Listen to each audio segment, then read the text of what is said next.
Welcome to our channel. Today, we'll show you how to quickly fix a failed donor ACH payment in GiveWP, the WordPress donation plugin. Step 1. Check the failure reason. Open your GiveWP donation dashboard and review the error message or ACH failure code for that donor. Step 2. Verify donor bank details. Ask the donor to confirm their bank account information and ensure it's active and correct. Step 3. Update payment information.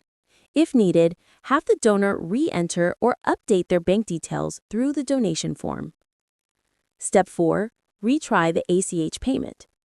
Use the GiveWP payment tools or your connected gateway, like Stripe or PayPal, to retry the ACH charge.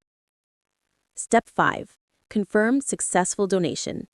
Check the donation status in GiveWP to make sure the ACH payment went through.